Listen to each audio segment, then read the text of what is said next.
I guess you would call it intimate. You would call it more intimate than you're the average person.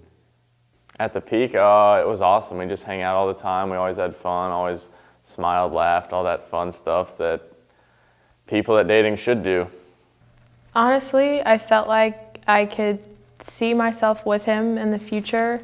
We talked about, getting married. We talked about having kids. I love her smile. I love her hair. I love her knees. I love this heart-shaped birthmark she has on her neck. I love the way she sometimes licks her lips before she talks. I love the sound of her laugh. I love the way she looks when she's sleeping. She's like the wind. I love how I hear this song every time I think of her. I love how she makes me feel. Like anything's possible. I don't know, like life is worth it. Knapp's relational development model outlines the 10 stages every romantic relationship goes through up until termination. But there's an 11th unexplored step, the plutonic result of the breakup. These once romantic relationships have to now transition towards a new dynamic. I think we should stop seeing each other. Tom, don't go. You're still my best friend. But why is it that some romantic relationships form intimate friendships while others can result in awkwardness? Okay, there she is. Did she see me? Uh-huh. Was she coming over here? Yep. I wish I wasn't wearing this fucking shirt. Avoidance. Okay.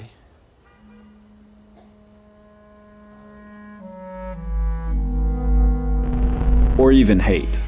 I hate her crooked teeth. I hate her 1960s haircut. I hate her knobby knees. And I hate her cockroach-shaped splotch on her neck. I hate the way she smacks her lips before she talks. And I hate the way she sounds when she laughs. She's like the wind. I hate this song!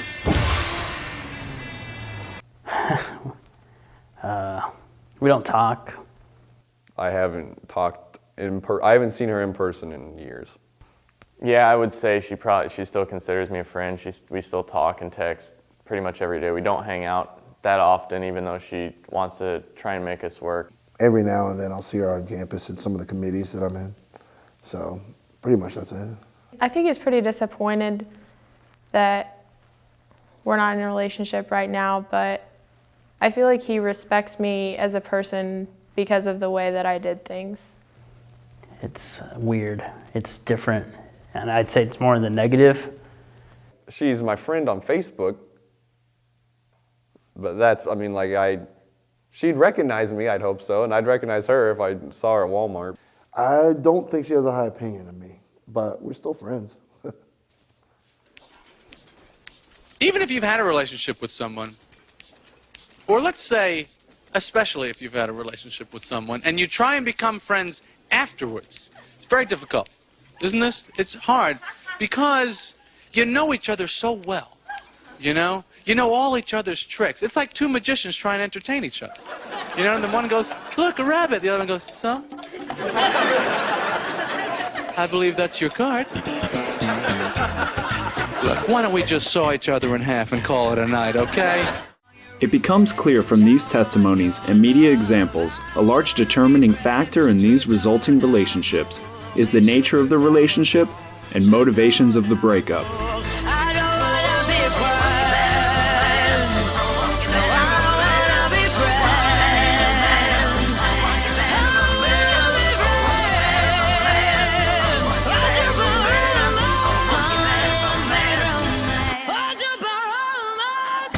You know how breakups work. They don't initially work themselves that way. We break up, you're done. It's over. A lot of breakups don't work out that way, even though that's the ideal. Maura, I want you to know I've given this a lot of thought. I'm sorry, but we have to break up. No. What's that? We're not breaking up. We're not? No.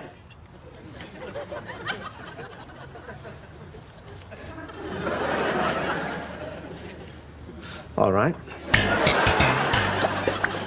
pretty much ended how it started. It just, as I said, it started becoming good friends, and then it just grew. It kind of just fell apart slowly but surely and kind of just crumbled from there for the most part. So we wound up going out for a little while, and then she went back to this other dude for a little while, and we wound up going out at the same time with this girl for a little while. It's funny because I tell her, I say, where are you going tonight? Are you going with your boyfriend out somewhere? Somebody would ask me, I'd say, oh yeah, my girlfriend's out with her boyfriend tonight. And it became more of a task to talk to each other.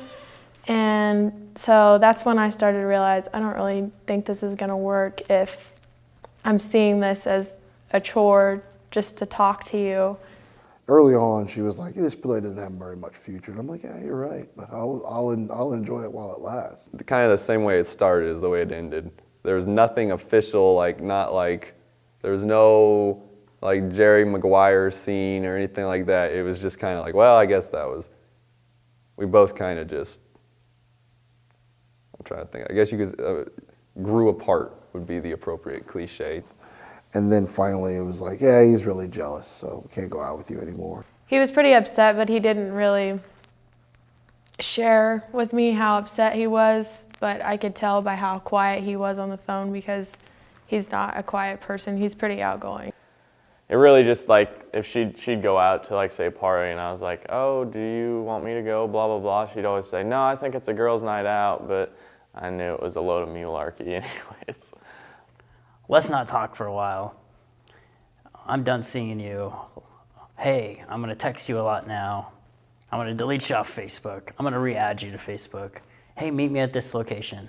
Let's hook up. It just kind of, we broke up, but it was still like a mutual, exclusive relationship. So the length and manner of the breakup appears to affect a partner's feelings towards the relationship.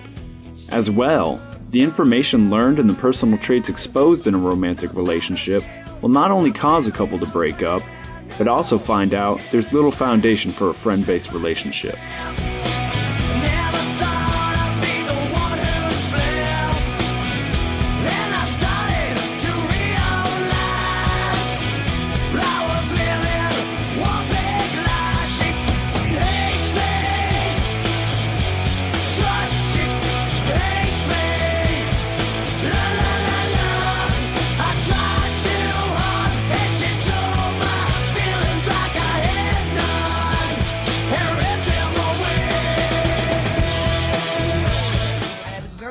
And then it dawns on me. It came down to me to tell him the truth.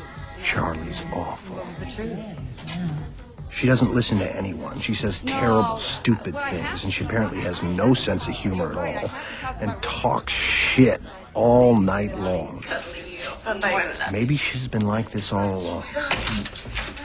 Call me tomorrow, okay? Call me. Promise to call me. Bye.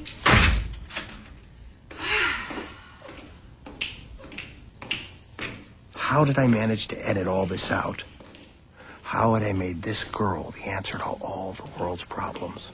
I think that sometimes you jump into relationships with people before you get to know them. And I didn't really know her that well, but when we got into a relationship, and now I do. And some of those things that I didn't know about are things I disagree with. I don't think we should see each other anymore. But your friends are my friends, and my friends are your friends. I really don't think it would work. You have a little something. I know that your friends are my friends, and I've thought about that. You can have them. You're really serious, aren't you? Yes, I am. What about the past? Our past? We never really shared one.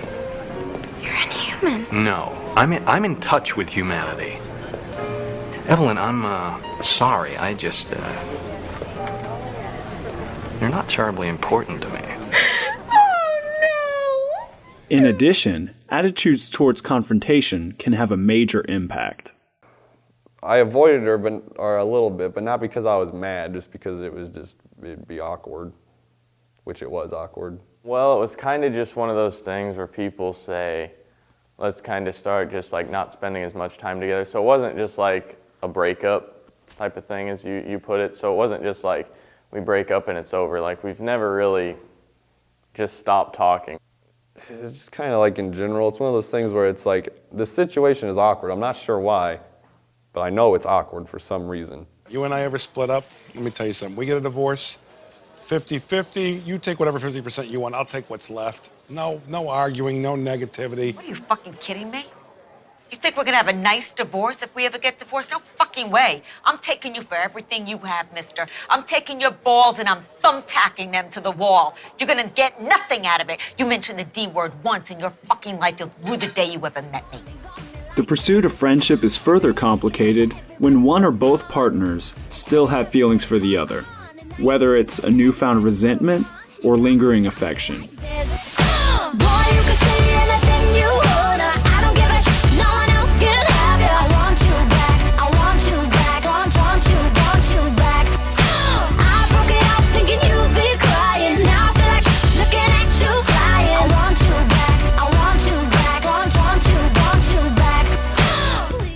It's easier when you break up with somebody and you don't have to see them. It's kind of like out of sight, out of mind. And then when you do have to see them, it's kind of like those feelings come back when you were together. Like 3 weeks ago, she'll send me a text saying, I miss you, it was nice talking to you, and then she'll send me a message on Facebook, and then she'll say, what was I thinking, we can't do this, and then she'll like send a long text message about the reasons why we, did break up, and then she'll block me on Facebook, and then she'll unblock me and send me another message, and it's just these very contradictory things, so I don't know how things are. And even for a while, like I'd see her with someone else and I'd be just crazy jealous. Just like, it was like unhealthy jealous. And I was like, this is ridiculous. I better not be 55 years old and see something on Facebook and be like, mm. And it ain't no way in hell that I can be just friends with you. What have we learned? Well, the romantic history in a platonic relationship can cause plenty of issues such as awkwardness or jealousy.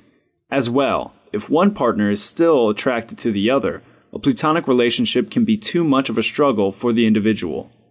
In addition, the reasons for a breakup can be the same reasons preventing friendship. But all things equal, most of these obstacles can be overcome with time. Waiting for it to get warm and I'm gonna come by and take a ride. Well, anytime you want. We'll be on the house. Come on by. Well, I will then. I hope you do. Definitely. Well, I'm going to a meeting, so. I gotta drop these bags off anyway, but it's really good to see you, Brooke. Really good to see you. Shouldn't. Sorry. Just saying you shouldn't wait so long the next time before we catch up. We have a lot more to talk about. Yeah. Good. I used to say I regret nothing until that year. Then I was like, I regret a few things. So there are definitely, I don't know about things I still wanted to, like I had some regrets, I guess. The person that gets hurt, it's not like they can just shut off those feelings and be like, oh, well, you're not into this, well, then I'm not either. And just turn off those feelings. Couldn't have ended any other way. And this is probably the most amicable it could have ended. It could have ended with recriminations and fights and stuff like that, but I'm like, it's not worth it, Just making sure I could control my emotions from our history and making sure okay, we can't date, it's not gonna work. How do we be friends again? It's weird because in the beginning, I felt like I was head over heels for him and crazy about him, talking about him all the time. And then once I was out of that stage and we didn't see each other as often, I was never back to that stage where I felt like I was crazy about him. A lot of people like that. I had a friend of mine who fell really deep in love with this person, and then when it broke up, he was just heartbroken, and I wouldn't mind that. That wouldn't be a bad thing, But the thing is, though, the type of person that I am, and the type of person that I would attract, and the type of person that I'm attracted to, I don't think that could happen. I don't know. I think that we were able to remain friends because of just a lot of life events that we kind of went through together. We can still talk about and relate to with each other, and it didn't have one of those nasty endings where it was all just fighting and yelling at each other. Like a lot of people's relationships end just like a snap of a finger. They just all of a sudden don't like each other or whatever. There was nothing like that she did wrong. It was just me sitting there going, shaking my head. So as far as that, no, I don't think there's nothing that like she did where it was out of line or where she was doing something that I probably wouldn't have done myself. You know, with relationships and my ex, and I hope we become friends again. I'm